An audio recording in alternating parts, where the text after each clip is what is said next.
ನಿಮ್ಮ ಡಾಕ್ಟರ್ ನೇರ ಪ್ರಸಾರ ಕಾರ್ಯಕ್ರಮಕ್ಕೆ ಸ್ವಾಗತ. ನಾನು ಶಕುಂತಲಾ ಭೂಷಣ್. ಒತ್ತಡದ ಜೀವನ, ಬದಲಾಗ್ತಾ ಇರುವಂತಹ ಜೀವನ ಶೈಲಿ, ಜನರಿಗೆ ನೂರಾರು ಆರೋಗ್ಯ ಸಮಸ್ಯೆ, ಯಾವ ಸಮಸ್ಯೆಗೆ ಯಾವ ಚಿಕಿತ್ಸೆ ಅನ್ನೋದೇ ದೊಡ್ಡ ಚಿಂತೆ. ಇಂತಹ ಸಮಸ್ಯೆ ಇರೋರಿಗೆ ಒಂದೇ ವೇದಿಕೆಯಲ್ಲಿ ಸಿಗುತ್ತೆ ಉತ್ತರ. ಇದೇ ಟಿವಿನ ವಿಶೇಷ ಕಾರ್ಯಕ್ರಮ ನಿಮ್ಮ ಡಾಕ್ಟರ್.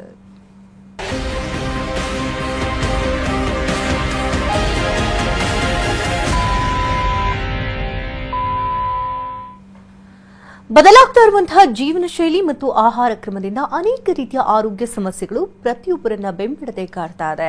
ಅದರಲ್ಲೂ ಇತ್ತೀಚಿನ ದಿನಮಾನಗಳಲ್ಲಿ ಡಯಾಬಿಟಿಸ್, ಮಧುಮೇಹ, ಸಕ್ಕರೆ ಕಾಯಿಲೆ ಬಹುದೊಡ್ಡದಾಗಿ ಬೆಳೆದು ನಿಂತಿದೆ.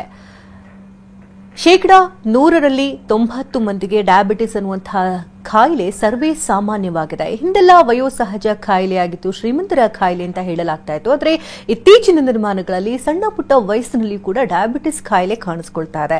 ಹಾಗಾದ್ರೆ ಈ ಡಯಾಬಿಟಿಸ್ಗೆ ಕಾರಣಗಳಾದ್ರೂ ಏನು? ಯಾವ ಕಾರಣಕ್ಕಾಗಿ ಇಷ್ಟು ದೊಡ್ಡ ಮಟ್ಟದಲ್ಲಿ ಇದು ಬೆಳೀತಾ ಹೋಗ್ತಾ ಇದೆ? ಇನ್ನು ಡಯಾಬಿಟಿಸ್ನ ಕಂಟ್ರೋಲ್ ಮಾಡೋದು ಹೇಗೆ? ಆಹಾರ ಪಥ್ಯ ಹೇಗಿರಬೇಕು? ಹೋಮಿಯೋಪತಿನಲ್ಲಿ ಇದಕ್ಕೆ ಹೇಗಿದೆ ಚಿಕಿತ್ಸೆ ಅಂತ ತಿಳಿಸುವುದಕ್ಕೆ ಹೋಮಿಯೋಕೇರ್ ಇಂಟರ್ನ್ಯಾಷನಲ್ ವೈದ್ಯರಾಗಿರತಕ್ಕಂಥ ಡಾಕ್ಟರ್ ಮಂಜುನಾಥ್ ಗಣೇಶ್ ಅವರು ನಮ್ಮೊಂದಿಗಿದ್ದಾರೆ. ಬನ್ನಿ ಅವನ ಕಾರ್ಯಕ್ರಮಕ್ಕೆ ವೆಲ್ಕಮ್ ಮಾಡೋಣ. Welcome to show. ಹಿಂದೆ ಎಲ್ಲ ನಾವು ಕೇಳ್ತಾ ಇದ್ವಿ ಅಂದ್ರೆ ಸಕ್ಕರೆ ಕಾಯಿಲೆ ಅಂತಂದ್ರೆ ಶ್ರೀಮಂತರ ಕಾಯಿಲೆ ಅಥವಾ ವಯೋಸಹಜ ಕಾಯಿಲೆ, ಇದು ವಯಸ್ಸಾದಂತೆ ಬರುತ್ತೆ. ಒಂದು 40-45 ವರ್ಷ ಆದ್ಮೇಲೆ ಅಥವಾ 60 ವರ್ಷಕ್ಕೆ ಹೋದಂತ ಸಂದರ್ಭದಲ್ಲಿ ಚೆಕ್ ಮಾಡಿಸ್ತಾ ಇದ್ರು. ಬಟ್ ಇತ್ತೀಚಿನ ದಿನಮಾನಗಳಲ್ಲಿ ಹಾಗಿಲ್ಲ. ಒಂದು ಸಣ್ಣ ಪುಟ್ಟ ಈಗ ಪ್ರೆಗ್ನೆನ್ಸಿ ಟೈಮಲ್ಲಿ ಕೂಡ ಡಯಾಬಿಟಿಸ್ ಚೆಕ್ ಮಾಡಿ ಅಂತಾರೆ. ಸ್ವಲ್ಪ ಆಹಾರದಲ್ಲಿ ಏನಾದ್ರು ವ್ಯತ್ಯಾಸ ಆಗಿ ಏರುಪೇರಾಗ್ತಾ ಇದೆ ಅನ್ನುವಂತಹ ದೈನಂದಿನ ಚಟುವಟಿಕೆಗಳಲ್ಲಿ ಕೇಳಬೇಕಾದ್ರೂ ಒಂದ್ಸರಿ ಡಯಾಬಿಟಿಸ್ ಚೆಕ್ ಮಾಡಿ 30-35 ವರ್ಷದಲ್ಲೂ ಹೇಳ್ತಾ ಇದ್ದಾರೆ. ಅಂದ್ರೆ ಅಷ್ಟು ದೊಡ್ಡದಾಗಿ ಗ್ರಾಸ್ಪ್ ಆಗಿ ಡಯಾಬಿಟಿಸ್ ಕಾಯಿಲೆ ಸರ್ವೇ ಸಾಮಾನ್ಯ ಆಗ್ಬಿಟ್ಟಿದೆ. ಈ ನೆಗಡಿ, ಶೀತದಂತೆ ಅಂದ್ರೆ ಯಾಕೆ ಇಷ್ಟು ದೊಡ್ಡ ಮಟ್ಟದಲ್ಲಿ ಬೆಳೀತಾ ಇದೆ ಅಂತ? ಈಗ ಮೊದಲಿನ ಕಾಲದಲ್ಲಿ ಇವಾಗ ಸೆಡೆಂಟ್ರಿ ಲೈಫ್ ಸ್ಟೈಲ್ ಇದ್ದಿದ್ದು ಸ್ವಲ್ಪ ಜನರಿಗೆ ಮಾತ್ರ. ಸೊ ಸೆಡೆಂಟ್ರಿ ಲೈಫ್ ಸ್ಟೈಲ್ ಏನಂದ್ರೆ ಕೂತಲ್ಲೇ ಎಲ್ಲ ಮಾಡುವಂಥದ್ದು. ಅಂದರೆ ಇವಾಗ ಏನಾಗ್ಬಿಟ್ಟಿದೆ, ಎಲ್ಲ ಅಂಗೈಯಲ್ಲೇ ಎಲ್ಲ ಮುಗಿಸ್ತಾ ಇದ್ದೀರಾ ಇವಾಗ. ಸೊ ಅದು ಮೊದಲಿನ ತಪ್ಪು. ಇದನ್ನು ಹೇಗೆ ಇದೆ, ಏನಾಗುತ್ತೆ ಇಲ್ಲಿ ಅಂತ ಹೇಳಿದ್ರೆ, ಸೊ ದೇಹಕ್ಕೆ ಒಂದು ಚಟುವಟಿಕೆ ಬೇಕು. ಎದ್ದಾಡೋದು, ಓಡಾಡೋದು, ಒಂದು ಎಕ್ಸಸೈಸು, ವಾಕಿಂಗು, ಆಮೇಲಿಂದ ಒಂದು ಸ್ಟಿಪ್ಯುಲೇಟೆಡ್ ಸ್ಥೀಮಿತವಾದ ಒಂದು ಊಟ ತಿಂಡಿಯ ಒಂದು ಪ್ಲ್ಯಾಂಡ್ ಪ್ರೋಸೆಸ್ಸಲ್ಲಿ ನಾವು ಮೇಂಟೈನ್ ಮಾಡ್ತಾ ಹೋಗ್ತಾ ಇದ್ದರೆ ಸಮಸ್ಯೆಗಳು ಬರೋದಿಲ್ಲ. ನೀವು ಹೇಳ್ದಂಗೆ ಚಿಕ್ಕ ವಯಸ್ಸಲ್ಲೂ ನಾವು ಈಗ ನೋಡ್ತಾ ಇದ್ದೀವಿ. ಅಂದರೆ ಸಮ್ವೇರ್ ಬಿಟ್ವೀನ್ 25+ ನಾವು ನೋಡ್ತಾ ಇದ್ದೀವಿ. ಟೀನೇಜ್ ಲೆವೆಲಲ್ಲಿ ನಾವು ನೋಡ್ತಾ ಇದ್ದೀವಿ. ತುಂಬ ಆಶ್ಚರ್ಯ ಆಗುತ್ತೆ. ಟೈಪ್ 1 ಅಲ್ಲ, ಟೈಪ್ 2ನೇ. ಸೊ ಟೈಪ್ 1 ಅಂದರೆ there is insulin totally defect ಇದೆ, ಪ್ಯಾನ್ಕ್ರಿಯಾಸ್ ಇಸ್ ಇನ್ ಪ್ರಾಬ್ಲಮ್, ಆ ಥರ ಇದೆ ಟೈಪ್ 1. ಇಲ್ಲಿ ಟೈಪ್ 2 ಸಾಮಾನ್ಯವಾಗಿ ನಾವು ನೋಡುವಂಥದ್ರಲ್ಲಿ. ಸೊ ಇಲ್ಲಿ ಟೀನೇಜ್ ಲೆವೆಲಲ್ಲೂ ನಾವು ನೋಡ್ತಾ ಇದ್ದೀವಿ. 22 ಇಯರ್ಸಲ್ಲಿ, ಆಮೇಲೆ ಪ್ರೆಗ್ನೆನ್ಸಿ ಟೈಮಲ್ಲಿ ಗೆಸ್ಟೇಷನಲ್ ಡಯಾಬಿಟಿಸ್ ಅನ್ನೋದು ನಾವು ನೋಡ್ತಾ ಇದ್ದೀವಿ ನಾವಿಲ್ಲಿ. ಪ್ಲಸ್ ಏಜ್ ಆಗ್ತಾ ಇರೋರಲ್ಲೂ ನಾವು ಡಯಾಬಿಟಿಸ್, ಚಿಕ್ಕ ವಯಸ್ಸಲ್ಲಿ ನಾವು ಚೆನ್ನಾಗಿದ್ವಿ, ಗಟ್ಟುಮುಟ್ಟಾಗಿದ್ವಿ, ವಯಸ್ಸಲ್ಲಿ ನಮಗೆ ಬರ್ತಾ ಇದೆ ಅಂತ ಹೇಳೋ ಡಯಾಬಿಟಿಸ್ನು ನಾವು ನೋಡ್ತಾ ಇದ್ದೀವಿ. ಈಗ ಮೊದಲಾದರೆ ಬರೀ 1 ಟೈಪು 2 ಟೈಪಲ್ಲಿ ನಾವು ಮಾತಾಡ್ತಾ ಇದ್ವಿ ಡಯಾಬಿಟಿಸ್ನ. ಸೊ ಟೈಪ್ 1 ಅಂದರೆ ಅವನಲ್ಲಿ ಏನೋ ಪ್ರಾಬ್ಲಮ್ ಆಗಿ ಪ್ಯಾನ್ಕ್ರಿಯಾಸಿಂದ ಇನ್ಸುಲಿನ್ ಸಫಿಷಿಯೆಂಟ್ ಆಗಿಲ್ಲ, ಇಲ್ಲ ಅದೇನೋ ಎಕ್ಸೆಪ್ಟ್ ಆಗ್ತಾ ಇಲ್ಲ ಅನ್ನೋದಿತ್ತು. ಬಟ್ ಟೈಪ್ 2 ಅಲ್ಲಿ ಇದೆ, but it is not that sufficient, ಅಥವಾ ಎಲ್ಲೋ ರೆಸಿಸ್ಟೆನ್ಸ್ ಫಾರ್ಮ್ ಆಗ್ತಾ ಇದೆ ಅನ್ನೋದನ್ನು ನಾವು ಅರ್ಥ ಮಾಡ್ಕೊತಾ ಇದ್ವಿ. ಬಟ್ ಈ ನಡುವೆ ಇದರಲ್ಲಿ ಪ್ರೀ ಡಯಾಬಿಟಿಕ್ ಅನ್ನೋ ಒಂದು state, gestational diabetic, so paediatric diabetic ಕೂಡ ನಾವು ಈ ನಡುವೆ ಹೆಚ್ಚಾಗಿ ನಾವು ನೋಡ್ತಾ ಇದ್ವಿ. ಟೈಪ್ 1 ಅಲ್ಲ, ಟೈಪ್ 2 ಥರ ಬರ್ತಾ ಇದೆ. ಈ ನಡುವೆ ನಾವು ಚಿಕ್ಕ ಮಕ್ಕಳಲ್ಲೂ ನಾವು ನೋಡ್ತಾ ಇದ್ದೀವಿ. ಸೊ ಎಲ್ಲೋ ಒಂದು ಕಡೆ ಇಲ್ಲಿ ಸೆಡೆಂಟ್ರಿ ಲೈಫ್ ಸ್ಟೈಲು ಒಂದು ಆಟ ಆಡುತ್ತೆ ಅಂತ ಹೇಳ್ಬೋದು. ಯಾಕಂದರೆ ಮೊದಲು ನಾವು ಡಯಾಬಿಟಿಸ್ನ ಬ್ಯಾಂಕರ್ಸ್ ಡಿಸೀಸ್ ಅಂತ ಹೇಳ್ತೀವಿ, ಅಥವಾ ರಿಚ್ ಮೆನ್ಸ್ ಡಿಸೀಸ್ ಅಂತ ಹೇಳ್ತಿದ್ವಿ. ಯಾಕಂದರೆ ಆತ ಕೂತಲ್ಲೇ ಎಲ್ಲ ಮಾಡ್ಕೊಳ್ತಿದ್ವಿ. ಇವಾಗ ಬ್ಯಾಂಕಲ್ಲಿ ಅಂತೆಲ್ಲ ಆತ ಕೂತಲ್ಲೇ ಇರ್ತಿದ್ದ, ಮ್ಯಾನೇಜರು ಎದ್ದು ಹೇಳ್ತಾ ಇರಲಿಲ್ಲ, ಓಡಾಡ್ತಾ ಇರಲಿಲ್ಲ. There was a sedentary lifestyle. So ಅದೇ ಥರ ತೀರಾ ರಿಚ್ನೆಸ್ ಇರೋರು ಕೂತಲ್ಲೇ ಎಲ್ಲ ಮಾಡ್ಕೊಳ್ತಾ ಇದ್ರು. So that was one way. Exercise ಇಲ್ಲ ಬಾಡಿಗೆ ಅಂತ ಹೇಳ್ಬೋದು ಇಲ್ಲಿ. But there are other factors also. ಈ ನಡುವೆ ತುಂಬ ಬೇರೆ ಫ್ಯಾಕ್ಟರ್ಗಳನ್ನು ನಾವು ನೋಡ್ತೀವಿ ನಾವಿಲ್ಲಿ. ಎಷ್ಟೋ ಸತಿ ಸ್ಟ್ರೆಸ್ಸಿಂದ ಅಂತ ಹೇಳ್ತಾರೆ. ಸ್ಟ್ರೆಸ್, ಇವಾಗ ರಿಸರ್ಚ್ ಪ್ರಕಾರವಾಗಿ stress doesn't start your diabetes, but it version your diabetes. ಈಗ ಒಂದು ಸ್ಟ್ರೆಸ್ ಏನಂದರೆ, ಯಾವುದೋ ಒಂದು ಕಾರಣಾಂತರದಿಂದ ಶುಗರ್ ಬಂದಿರುತ್ತೆ ಅವ್ರಿಗೆ, ಬಟ್ ಅಯ್ಯೋ ನನಗೆ ಬಂದುಬಿಟ್ಟಿದೆಯಲ್ಲ ಡಯಾಬಿಟೀಸು ಅನ್ನೋದು ಒಂದು ಮೊದಲನೆಯ ಸ್ಟ್ರೆಸ್ಸು. ಅದು ಪ್ಲಸ್ ಆ್ಯಡೆಡ್ ಅದಕ್ಕೆ ಸಿಗುವಂಥದ್ದು ಅಡಿಷನ್ಸ್ ಮಾಡ್ಕೊಂಡು ಹೋಗುವಂಥದ್ದು, ದ್ಯಾಟ್ ವರ್ಸನ್ಸ್ ಯುವರ್ ಡಯಾಬಿಟಿಸ್ ಅಂತ ಹೇಳ್ಬೋದು ನಾವಿಲ್ಲಿ. ಮತ್ತು ಊಟ ತಿಂಡಿಯ ವ್ಯತ್ಯಾಸಗಳಲ್ಲಿ, ಸೊ ಇವಾಗ ಒಂದು ಪ್ರದೇಶದಲ್ಲಿ ಇರ್ತಾರೆ, ಅವ್ರು ಏನೋ ಅವ್ರದ್ದು ದಿನನಿತ್ಯದ ಒಂದು ಊಟ ನಡೀತಾ ಇರುತ್ತೆ, ಅದು ಸಡನ್ನಾಗಿ ಬೇರೆಲ್ಲೋ ಹೋಗ್ತಾರೆ, ಅಲ್ಲಿ ಡಯಟ್ ಚೇಂಜ್ ಆಯಿತು, ಅಥವಾ ಟೈಮಿಂಗ್ ಚೇಂಜ್ ಆಯಿತು, ಅಥವಾ ಲಾಂಗ್ ಫಾಸ್ಟಿಂಗ್ ಆಯಿತು, ಇದೆಲ್ಲನೂ ಏಡ್ ಆಗ್ತಾ ಬರುತ್ತೆ ಇಲ್ಲಿ. ಅಂದರೆ ಸರ್ಟನ್ ಹಾರ್ಮೋನಲ್, ಯಾಕಂದರೆ ಇಟ್ ಇಸ್ ಅನ್ ಹಾರ್ಮೋನಲ್ ಪ್ಲಾಟ್ಫಾರ್ಮಲ್ಲಿ ಹಾರ್ಮೋನಲ್ ಚೇಂಜ್, ಅದರಿಂದ ಎಂಡೋಕ್ರೈನಾಲಜಿಯಲ್ಲಿ ನಾವು ಇದನ್ನು ಡಯಾಬಿಟಿಸ್ನ ತೊಗೊಳ್ತಾ ಇದ್ದೀವಿ ನಾವಿಲ್ಲಿ. ಸೊ ಇಷ್ಟು ಥರ ಫ್ಯಾಕ್ಟರ್ಗಳನ್ನು ನಾವು ಈ ನಡುವೆ ನೋಡ್ತಾ ಇದ್ವಿ. ಪ್ಲಸ್ ಆನುವಂಶಿಕವಾಗಿ ಬರೋದು ತಂದೆ ತಾಯಿಗಿದೆ ಅಂತ ಹೇಳಿದ್ರೆ ಮಕ್ಕಳಲ್ಲಿ ಬರುವಂಥ ಸಾಧ್ಯತೆ 60% ಇದ್ದೇ ಇದೆ. ಅಲ್ಲಿ ನಾನು ಚೆನ್ನಾಗಿ ಎಕ್ಸಸೈಸ್ ಮಾಡಿದ್ದೀನಿ, ಮೇಂಟೈನ್ ಮಾಡಿದ್ದೀನಿ, ಡಯಟ್ ನೋಡ್ಕೊಂಡಿದ್ದೀನಿ ಅಂತ ಹೇಳೋರಲ್ಲೂ ಬರುವಂಥ ಸಾಧ್ಯತೆಗಳು 60% ಇದೆ. ಸೊ ಇದೆಲ್ಲ ಫ್ಯಾಕ್ಟರ್ಗಳು ನಾವಿಲ್ಲಿ ಡಯಾಬಿಟಿಸ್ಗೆ ಹೇಳ್ತೀವಿ. ಕಾಲರ್ ಇಟ್ಟಿದ್ದಾರೆ, ಮಾತಾಡ್ಸೋಣ. ಬೆಂಗಳೂರಿನಿಂದ ಸತೀಶ್ ಕರೆ ಮಾಡಿದ್ದಾರೆ. ನಮಸ್ತೆ ಸತೀಶ್ ಅವರೇ. ಹಾಯ್, ನಮಸ್ತೆ. ಆಕ್ಚುಲಿ ಆಗಿ ನನ್ಗೆ ಐ ಡೋಂಟ್ ನೋ ಅಬೌಟ್, ತುಂಬಾ ಡಯಾಬಿಟಿಕ್ ಬಗ್ಗೆ ಗೊತ್ತಿಲ್ಲ, ಬಟ್ ನನ್ಗೆ ಸ್ವಲ್ಪ ಸ್ಪೆಷಲ್ ಗೊತ್ತಾಗ್ಬೇಕಾಯ್ತು ಅವ್ರಿಗೆ. ಹೇಳಿ ಸರ್, ಹೇಳಿ. ಸ್ವಲ್ಪ ಲೈಕ್ ತುಂಬಾ ಅಲರ್ಜಿ ಆಗ್ತಾ ಇದೆ. ಅಲರ್ಜಿ ಅಂದ್ರೆ ಲೈಕ್ ಈ ಹೀಟ್ ಬಾಯ್ಲ್ಸ್ ತರ ಬರ್ತಾ ಇದೆ. ಓಕೆ. ನನ್ನ ತಲೆಯಲ್ಲಿ ತುಂಬಾ ಇಚ್ಚಿಂಗ್ ಆಗ್ತಾ ಇದೆ, ಅದು ಯಾಕೆ ಅಂತ ಗೊತ್ತಾಗ್ತಿಲ್ಲ. Okay, fine sir. ಇವಾಗ ದೇರ್ ಆರ್ 2 ಥಿಂಗ್ಸ್ ಇಲ್ಲಿ. ಒಂದು, ಹೀಟ್ ಬಾಯ್ಲ್ಸ್ ಥರ ಬರ್ತಾ ಇದೆ, ತಲೆಯಲ್ಲೆಲ್ಲನೂ ಇಚ್ಚಿಂಗ್ ಆಗಿದೆ, ಸಣ್ಣ ಸಣ್ಣ ಗುಳ್ಳೆಗಳು ಬರ್ತಾ ಇದೆ, ಡ್ರೈ ಸ್ಕ್ಯಾಲ್ಪ್ಸ್ ಬೀಳ್ತಾ ಇದೆ ಅಂತ ಹೇಳಿದ್ರೆ it is a condition of scalp psoriasis ಇರಬಹುದು. ಒಂದು ಕ್ವಶನ್ ಮಾರ್ಕು. ಇನ್ನೊಂದು ಏನಂತ ಹೇಳಿದ್ರೆ ಡಯಾಬಿಟಿಸ್ ಏನಾದರೂ ಇದೆ, ನನಗೆ ನೀವೇನಾದ್ರು ಚೆಕ್ ಮಾಡಿಸ್ಕೊಂಡ್ರೆ ಅದರಲ್ಲಿ ಏನಾದ್ರು ಡಯಾಬಿಟಿಸ್ ಕಾಣಿಸ್ಕೊಂಡ್ರೆ, ಇವರ sugar level in the blood ಜಾಸ್ತಿ ಇದ್ದಲ್ಲಿ ಕಾಣಿಸ್ಕೊಂಡ್ರೆ ನಿಮಗೆ ಸ್ಕಿನ್ ಇಶ್ಯೂಸ್ ಆಗುವಂಥದ್ದು ಇದೆ. ಯಾಕಂದರೆ one of the main symptom ಅಂದರೆ ಡಾರ್ಕ್ನಿಂಗ್ ಆಫ್ ದ ಸ್ಕಿನ್. ಇವಾಗ ಕಾಲುಗಳಲ್ಲಿ ಅಲ್ಲಲ್ಲೇ ಕಪ್ಪು ಮಚ್ಚೆಗಳ ಥರ ಬೀಳ್ತಾ ಹೋಗುತ್ತೆ. ಎಲ್ಲ ಚೆನ್ನಾಗಿದೆ, ಏನೂ ಇರಲಿಲ್ಲ, ಬಟ್ ಈ ನಡುವೆ ಕಾಣ್ತಾ ಇದೆ ಅಂತ ನೀವು ನೋಡ್ಕೊಳ್ಬೋದು. ನಾರ್ಮಲಿ ಎಲ್ಲಿ ಪ್ರೆಷರ್ ಬೀಳುತ್ತೋ ಅಂಥ ಜಾಗಗಳಲ್ಲಿ ಇರುತ್ತೆ, ಕಪ್ಪು ಕಲೆಗಳು ಬೀಳ್ತಾ ಇದೆ ಅಂತ ಹೇಳಿದ್ರೆ yes, it might be an initial symptom of diabetes ಅಂತೇಳಿ ಕೂಡ ಹೇಳ್ಬೋದು. ಬಟ್ ಎಲ್ಲಾದರೂ ಚಿಕ್ಕದಾಗಿ ಮೈಯೆಲ್ಲ ಒಂಥರ ಗುಳ್ಳೆಗಳ ಥರ ಬರ್ತಾ ಇದೆ, ಒಣಗೋಗುತ್ತೆ, ಒಣ ಚರ್ಮ ಎದ್ದು ಬರ್ತಾ ಇದೆ ಅಂದರೆ it is a factor of guttate psoriasis ಕೂಡ ಇರ್ಬೋದು. ಅಥವಾ ನೀವು ಯೂಸ್ ಮಾಡುವಂಥ ಪಿಲ್ಲೋ ಆ ಥರದ್ದು ಏನಾದರೂ ಇದ್ದು ಅದರಿಂದ ಏನಾದರೂ ಹೀಟ್ ಜನರೇಟ್ ಆಗಿ ಹೇರ್ ಫಾಲಿಕಲ್ಸ್ ಎಲ್ಲಾದರೂ ಇರಿಟೇಟ್ ಆಗ್ತಾ ಇದ್ರೆ you would be suffering with that also. So ಈ ಥರ ಫ್ಯಾಕ್ಟರ್ಸ್ ಬರುತ್ತೆ. ಒಂದು ಬ್ಲಡ್ ಟೆಸ್ಟ್ ಮಾಡಿ ಫಸ್ಟು ಶುಗರ್ ಇದೆಯಾ ಅಂತ ರೂಲ್ ಔಟ್ ಮಾಡಿ, ಇಲ್ಲ ಅದರಲ್ಲೂ ಏನು ಇಲ್ಲ ಅಂತ ಹೇಳಿದ್ರೆ ದೆನ್ ತಜ್ಞರನ್ನ ಮೀಟ್ ಮಾಡಿ ಅದು ಏನಿದೆ ಅಂತ ನೋಡಿಕೊಂಡು ಚಿಕಿತ್ಸೆಗೆ ಒಳಗಾಗಬೇಕಾಗುತ್ತೆ. ಧನ್ಯವಾದ ಸತೀಶ್ ಅವರೇ ಕರೆ ಮಾಡೋದಕ್ಕಾಗಿ. ಹಿಂದೆಲ್ಲ ಅಂಗೈನಲ್ಲಿ ಆರೋಗ್ಯ ಅಂತ ಹೇಳ್ತಾ ಇದ್ರು, ಮನೆ ಮದ್ದುಗಳನ್ನು ಮಾಡ್ಕೊಳ್ತಾ ಇದ್ರು, ತಾತ್ಕಾಲಿಕ ಪರಿಹಾರಗಳನ್ನ ಕಂಡುಕೊಂಡು ಉತ್ತಮವಾದಂತಹ ಲೈಫನ್ನು ಲೀಡ್ ಮಾಡ್ತಾ ಇದ್ರು. ಬಟ್ ಇತ್ತೀಚಿನ ದಿನಮಾನಗಳಲ್ಲಿ ಹಾಗಿಲ್ಲ. ಕೈಯಲ್ಲೇ ಅಂಗೈನಲ್ಲೇ ಇಡೀ ಪ್ರಪಂಚನ ನೋಡ್ತಾ ಕೂತ್ಕೊಂಡ್ಬಿಟ್ರೆ ಜಗತ್ತೇ ಮರೆತು ಬಿಡ್ತಾರೆ ಅಂತ ಹೇಳ್ಬೋದು. ಎಲ್ಲವೂ ಕೂಡ ಸೆಡೆಂಟರಿ ಲೈಫ್, ಎಲ್ಲವೂ ಕೂಡ ಕಟಾವ್, ಎಲ್ಲವೂ ಕೂಡ ಈಸಿ. ಮುಂಚಿನ ಥರ ಬೇಯಿಸಬೇಕು ಮಾಡಬೇಕು ಅನ್ನೋದೆಲ್ಲ ಆರ್ಡರ್ ಮಾಡಿದ್ರೆ ಸ್ವಿಗ್ಗಿ ಕಣ್ಣು ಮುಂದೆ ಬರುತ್ತೆ, ಊಟ ಮಾಡ್ಕೊಂಡು ತಿನ್ನೋದು ಸರ್ವೇ ಸಾಮಾನ್ಯ ಆಗ್ಬಿಟ್ಟಿದೆ. ಅಂದರೆ ಲೈಫ್ ಸ್ಟೈಲ್ ಅನ್ನೋದು ತುಂಬ ಇಂಪಾರ್ಟೆಂಟ್ ಅಂತಾನೆ ಹೇಳಬಹುದು. ಅಂದರೆ ಕೊರೋನಾ ಬಂದ ನಂತರದಲ್ಲಿ, ಆಫ್ಟರ್ ಕೊರೋನಾ ಬಂದ ನಂತರದಲ್ಲಿ ಸಾಕಷ್ಟು ಚೇಂಜಸ್ಗಳಾಗಿದೆ. ಎಲ್ಲರೂ ಕೂಡ ಒಂದೇ ಕಡೆ ಕೂತ್ಕೊಂಡು ಕೆಲಸ ಮಾಡುವಂಥದ್ದು, ಹೊರಗಡೆ ಓಡಾಡದೇ ಇರುವಂಥದ್ದು, ವಯಸ್ಸಾದವರಲ್ಲೂ ಕೂಡ ಅನೇಕ ರೀತಿ ಸಮಸ್ಯೆಗಳು, ಹೊರಗಡೆ ಹೋದರೆ ಆರೋಗ್ಯ ಸಮಸ್ಯೆ ಬಂದ್ಬಿಡುತ್ತೋ ಅಂತ ಮನೆಯಲ್ಲೇ ಇರುವಂಥದ್ದು, ಅದರಿಂದ ಕೂಡ ರೋಗ ರುಜಿನಗಳು ಹೆಚ್ಚಾಗ್ತಾ ಇದೆ. ಅಂದರೆ ಡಯಾಬಿಟಿಸ್ ಇರುವಂತಹ ಸಂದರ್ಭದಲ್ಲಿ ಈ ರೀತಿಯ ಲೈಫ್ ಸ್ಟೈಲ್ನ ಮೇಂಟೈನ್ ಮಾಡಿದ್ರೆ ಮುಂದಿನ ಪೀಳಿಗೆಗೆ ಬರಬಹುದಾದಂಥ ಚಾನ್ಸಸ್ ಇರುತ್ತಾ, ಅಥವಾ ಬರದೇ ಇರೋರಲ್ಲಿ ಈ ರೀತಿ ಲೈಫ್ ಸ್ಟೈಲ್ನ ಲೀಡ್ ಮಾಡ್ತಾ ಇರೋರಲ್ಲಿ ಡಯಾಬಿಟಿಸ್ ಬರಬಹುದಾದಂಥ ಸಾಧ್ಯತೆಗಳಿದೆ? ನೀವು ಹೇಳಿರೋ ಪ್ರಕಾರನೇ ಅಂಗೈಯಲ್ಲೇ ಆರೋಗ್ಯ, ಬಟ್ ಇವಾಗೆಲ್ಲ ಅಂಗೈಯಲ್ಲೇ ನಾವೆಲ್ಲ ನೋಡ್ಬೋದು. ಸೊ ಅದರಲ್ಲೇ ಎಷ್ಟೊಂದು ಇರುತ್ತೆ. ಇದರಲ್ಲೊಂದು ಸ್ಮಾಲ್ ಇಶ್ಯೂಸ್ನ ನಾವು ಮಾತಾಡೋಣ ಅಂತ ಇಲ್ಲಿ. ಸೊ ಇವಾಗ ಕೊರೋನಾ ಬಂದಿತ್ತು, ಮನೇಲೆಲ್ಲರೂ ಕೂತಿದ್ವಿ ನಾವು. ಬಟ್ ಇಲ್ಲಿ ಡಯಾಬಿಟಿಸ್ ಇರೋರು ಇದ್ರು, ಡಯಾಬಿಟಿಸ್ ಇಲ್ಲದೇ ಇರೋರು ಇದ್ರು. ಸೊ ಡಯಾಬಿಟಿಸ್ ಇರೋರು ಮನೆಯಲ್ಲೇ ಅವರ ಒಂದು ಚಟುವಟಿಕೆಗಳನ್ನು ಮಾಡ್ಕೊಳ್ಬೋದಾಗಿತ್ತು. ವಾಕಿಂಗ್ ಮಾಡೋದಾಗಲಿ, ಫಿಗರ್ ಆಫ್ 8 ವಾಕಿಂಗ್ ಮಾಡೋದಾಗಲಿ, ಇಲ್ಲ ಟ್ಯಾಪ್ ವಾಕಿಂಗ್ ಮಾಡೋದಾಗಲಿ, ಈ ಥರದನ್ನು ಮಾಡ್ಬೋದಾಗಿತ್ತು. ಅಥವಾ ಡ್ಯಾನ್ಸ್ ಬರುತ್ತಂದರೆ ಡ್ಯಾನ್ಸ್ ಮಾಡೋವಂಥದ್ದಾಗಲಿ, ಏನೋ ಒಂದು physical activity according to the timetable ಹೋಗಬೇಕಾಗಿತ್ತು. ಪ್ಲಸ್ ಅವರ ಡಯಟ್ ಪ್ಯಾಟರ್ನ್ನ ಹಾಗೇ ಮೇಂಟೈನ್ ಮಾಡಿದರೆ ಸಮಸ್ಯೆಗಳೇನೂ ಬರ್ತಾ ಇರಲಿಲ್ಲ. ಬಟ್ ಅದು ಮೇಂಟೈನ್ ಮಾಡದೆ ಭಯದಿಂದನೇ ನಾನು ಏನಾದರೂ ಮುಟ್ಟಿದ್ರೂ ನನಗೇನಾದ್ರು ಸಮಸ್ಯೆಗಳಾಗಬಹುದಾ ಅನ್ನೋ ಭಯದಲ್ಲೇ ಎಷ್ಟೋ ಜನ ಅವರ ಶುಗರ್ ಲೆವೆಲ್ನ ಜಾಸ್ತಿ ಮಾಡಿಕೊಂಡು ತಿಳಿದೇನೋ ಅಂತ ಹೇಳಲ್ಲ, ತಿಳಿದು ಅವ್ರನ್ನ ಪ್ರೊಟೆಕ್ಟ್ ಮಾಡೋಕ್ಕೋಸ್ಕರ ಡೋಸೇಜ್ಗಳನ್ನು ಜಾಸ್ತಿ ಮಾಡಿಕೊಂಡು ಕಷ್ಟ ಅನುಭವಿಸ್ತಾ ಇರೋ ಹಲವಾರು ಪೇಷಂಟ್ಗಳನ್ನು ಇವಾಗಿದ್ದಾರೆ. So it is an issue ಇವಾಗ. ಸೊ ಈಗ ಇಲ್ಲಿ ಇನ್ನೊಂದು ಏನಂತ ಹೇಳಿದ್ರೆ, ಇವಾಗ ಇನ್ನೊಂದು ಪೀಳಿಗೆಗೆ ಬರಬಹುದಾ? ಎಸ್, ತಂದೆ ತಾಯಿಯಲ್ಲಿ ಸಫರಿಂಗ್ಸ್ ಇದೆ, ಅವರ ಮಕ್ಕಳಲ್ಲಿ ಬರುವಂಥ ಚಾನ್ಸಸ್ ಇದೆಯಾ ಆನುವಂಶಿಕವಾಗಿ, ಅಂದರೆ ಹೆರಿಡಿಟ್ರಿಯಾಗಿ ಬರುವಂಥ ಚಾನ್ಸಸ್ ಇದೆಯಾ? Yes, there is lot of chances. ಇವಾಗಿಂದನೇ ಸ್ವಲ್ಪ ಫಿಸಿಕಲ್ ಆ್ಯಕ್ಟಿವಿಟಿ ಮೇಂಟೈನ್ ಮಾಡಿಕೊಂಡು ನಿಮ್ಮ ಕೆಲಸಗಳನ್ನು ನೀವು ಮಾಡ್ಕೊಳ್ತಾ ಹೋದರೆ I think it is one major change of lifestyle. ಇವಾಗ ಲೈಫ್ ಸ್ಟೈಲ್ ಅಂದರೆ ಏನು? Coming to the main point, ಈಗ ನಮಗೆ ಅನುಕೂಲವಾಗದಂಗೆ ನಾವು ಬದುಕೋದನ್ನು ನಾವು ಲೈಫ್ ಸ್ಟೈಲ್ ಅಂತ ಹೇಳ್ತೀವಿ. ಇಲ್ಲೇ ಇರೋದು ಸಮಸ್ಯೆಯಲ್ಲಿ ಒಂದು ರಿಜಿಮು, ಒಂದು ಡಿಸಿಪ್ಲೈನ್ನ ಈ ನಡುವೆ ಹೋಗ್ತಾ ಇದೆ. ನನ್ನ ಸ್ಲೀಪಿಂಗ್, ಈಟಿಂಗ್ ಪ್ಯಾಟರ್ನ್ಸು, ನಮ್ಮ ಬಯಾಲಜಿಕಲ್ ಕ್ಲಾಕನ್ನು ಕೂಡ ನಾವು ಆಲ್ಟರ್ ಮಾಡ್ತಿದ್ದೆ. ಮೊದಲಾದರೆ ಹೇಳ್ತಾ ಇದ್ವಿ ನೈಟ್ ಡ್ಯೂಟಿ ಮಾಡ್ತಾರೆ, ಒಂದು ವಾರ ಇಡೀ, ಒಂದು ವಾರ ಡೇ ಡ್ಯೂಟಿ ಮಾಡ್ತಾರೆ, ಇನ್ನೊಂದು ವಾರ ಮನೇಲಿರ್ತಾರೆ, ಪುನಃ ನೈಟ್ ಡ್ಯೂಟಿ ಮಾಡ್ತಾರೆ, ಈ ಥರದನ್ನೆಲ್ಲ ಇರ್ತಿತ್ತು. ಇಲ್ಲಿ ಫ್ಯಾಕ್ಟ್ರಿಗಳಲ್ಲಿ ಕೆಲಸ ಮಾಡೋರಲ್ಲಿ, ರೈಲ್ವೆಯಲ್ಲಿ ಕೆಲಸ ಮಾಡೋರಲ್ಲಿ, ಪೊಲೀಸ್ ಅವರಲ್ಲಿ ಈ ಸಮಸ್ಯೆಗಳಿತ್ತು. ಬಟ್ ಈ ನಡುವೆ ಎಲ್ಲರೂ ಮಾಡ್ತಾ ಇದ್ದಾರೆ ಅದನ್ನಲ್ಲಿ.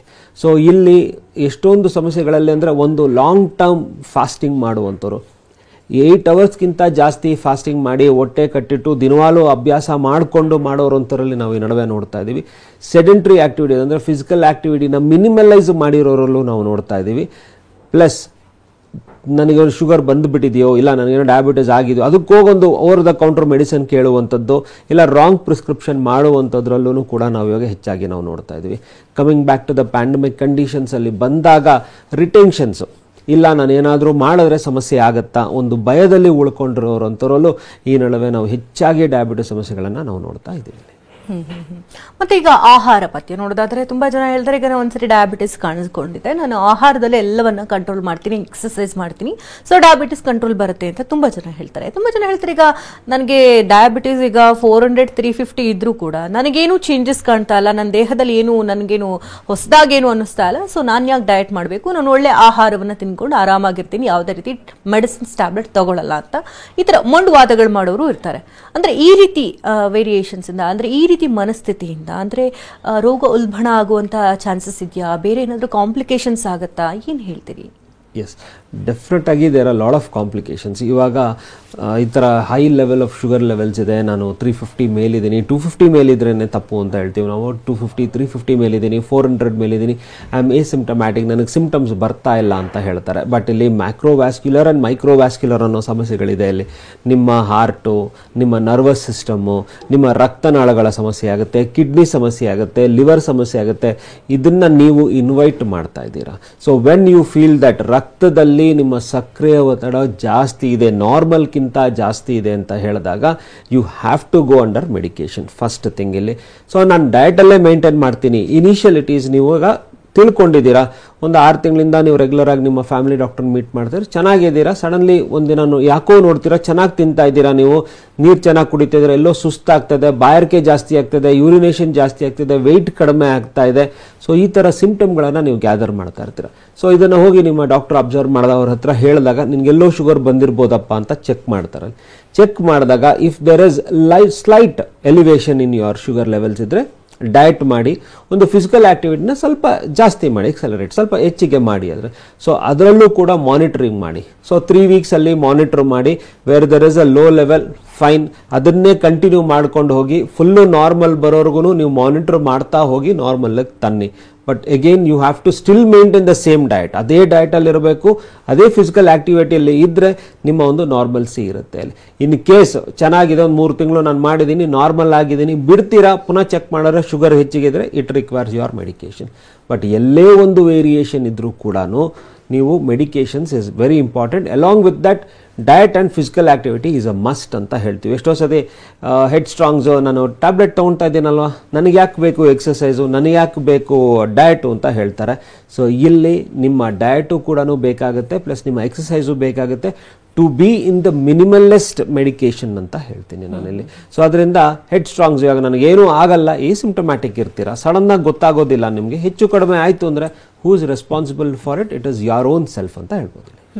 ಈಗ ತುಂಬಾ ಜನ ಅಂದ್ರೆ ಈಗ ಇನ್ಸುಲಿನ್ಗೆ ಅಡಿಕ್ಟ್ ಆಗಿರ್ತಾರೆ. ಈಗ ಒಂದ್ಸರಿ ಇನ್ಸುಲಿನ್ ತಗೊಂಡ್ರೆ ಅದು ಸ್ವಲ್ಪ ಕಂಪ್ಲೀಟ್ ಆಗಿ ಕಂಟ್ರೋಲ್ ಅಲ್ಲಿ ಬರುತ್ತೆ, ಡೈಲಿ ಯಾಕೆ ಟ್ಯಾಬ್ಲೆಟ್ ತಗೊಳ್ಬೇಕು ಅನ್ನೋ ಮನಸ್ಥಿತಿ. ಅಂದ್ರೆ ಇನ್ಸುಲಿನ್ಗೆ ಹೋದಂಥವ್ರಲ್ಲಿ ಅಂದ್ರೆ ಅವರ ದೇಹಕ್ಕೆ ಅನುಸಾರವಾಗಿ ನೋಡೋದಾದ್ರೆ ಏನೇನು ಚೇಂಜಸ್ಗಳಾಗಿರುತ್ತೆ, ಟ್ಯಾಬ್ಲೆಟ್ ತಗೊಳ್ಳುವಂಥವ್ರಲ್ಲಿ ಏನೇನು ಚೇಂಜಸ್ ಆಗಿರುತ್ತೆ? ಸೊ ಇವಾಗ ಇಟ್ ಈಸ್ ಆಲ್ವೇಸ್ ಅ ಡಿಬೇಟಲ್ಲಿದೆ ಇವಾಗ. ಸೊ ಫಾರ್ ಎಕ್ಸಾಂಪಲ್ ಒಂದು XYZ ಅವರು ರೆಗ್ಯುಲರಾಗಿ ಟ್ಯಾಬ್ಲೆಟ್ ತೊಗೊಳ್ತಾ ಇದ್ರು, ಏನೋ ಒಂದು ಸಡನ್ನಾಗಿ ಒಂದು ರೋಡ್ ಟ್ರಾಫಿಕ್ ಆಕ್ಸಿಡೆಂಟ್ ಆಯಿತು, ಏನೋ ಆಯಿತು, he has to go under a surgery, ಏನೋ ಎನ್ ಎಮರ್ಜೆನ್ಸಿ ಬಂದಾಗ ಹಿಸ್ ಫಿಸಿಷಿಯನ್ ಇಲ್ಲ ಅಡ್ವೈಸ್ ಇನ್ಸುಲಿನ್ ಡಿಪೆಂಡೆನ್ಸಿ ಮಾಡ್ತಾರಲ್ಲಿ. ಸೊ ಇನ್ಸುಲಿನ್ ಡಿಪೆಂಡೆನ್ಸಿ ಮಾಡಿದಾಗ it should be a temporary aspect. Again ಎಲ್ಲ ಆಯಿತು, ಟ್ರೀಟ್ಮೆಂಟ್ ಎಲ್ಲ ಆಯಿತು, ಟೇಪರ್ ಡೌನ್ ಮಾಡಿ his to come back to the tablet. ಅಲ್ಲಿ ಏನಂದರೆ ಕಂಫರ್ಟ್ ಲೆವೆಲು, ನನಗೆ ಆರಾಮ ಅನಿಸಿದೆ, ನಾನು ಅದನ್ನೇ ಮಾಡ್ತೀನಿ ಅಂತ ಹೇಳಿದ್ರೆ, so that you become dependent on it. So ಅದರಿಂದ ನಿಮ್ಮ ದೇಹದಲ್ಲಿ ಪ್ರೊಡ್ಯೂಸ್ ಆಗ್ತಾ ಇರೋದನ್ನು ನೀವೇನು ಮಾಡ್ತೀರಾ, ಸೋಂಬೇರಿ ಮಾಡ್ತಾ ಇದ್ದೀರಾ ನಿಮ್ಮ ಪ್ಯಾನ್ಕ್ರಿಯಸ್ ಲೆವೆಲ್ಸ್ನಲ್ಲಿ. ಎಷ್ಟೋ ಸತಿ there are few tablets which try to enhance and maintain ಕೂಡ ಮಾಡ್ತಾ ಇರುತ್ತೆ. ಇನ್ಸುಲಿನ್ ಅಂದರೆ it is an easy easy way of getting a supplement ಅಂತ ಹೇಳ್ಬೋದು ನಾವಿಲ್ಲಿ. ಸೊ ಅದರಿಂದ ಆದಷ್ಟು ಈ ಇನ್ಸುಲಿನ್ ಡಿಪೆಂಡೆನ್ಸ್ಗೆ ಹೋಗೋದನ್ನು ಸ್ವಲ್ಪ ಅವಾಯ್ಡ್ ಮಾಡಿ. It is only A temporary aspect ಇರುತ್ತೆ. ಆಮೇಲೆ ಅದನ್ನು ಡೈಜೆಸ್ಟ್ ಅದನ್ನು ಎಲ್ಲಿ ಕಮ್ಮಿ ಆಗ್ತಾ ಹೋದಂಗೆ ಬ್ಯಾಟ್ರಿ ಥರ ಯಾವಾಗ ಚಾರ್ಜ್ ಹೋಗುತ್ತೆ ಅದೇ ಥರ ನಿಮ್ಮ ಚಾರ್ಜು ಕಡಿಮೆ ಆಗ್ತಾ ಹೋಗುತ್ತೆ. So these are the smallest identifications ಮಾಡ್ತಾ ಹೋಗ್ಬೇಕಾಗುತ್ತೆ. ಈಗ ಟೈಪ್ 1 ಡಯಾಬಿಟಿಸ್ ಅಲ್ಲಿ ಮತ್ತೆ ಟೈಪ್ 2 ಡಯಾಬಿಟಿಸ್ ಅಲ್ಲಿ ಏನು ಡಿಫ್ರೆನ್ಸ್ ಎರಡಕ್ಕೂ ಅಂತ?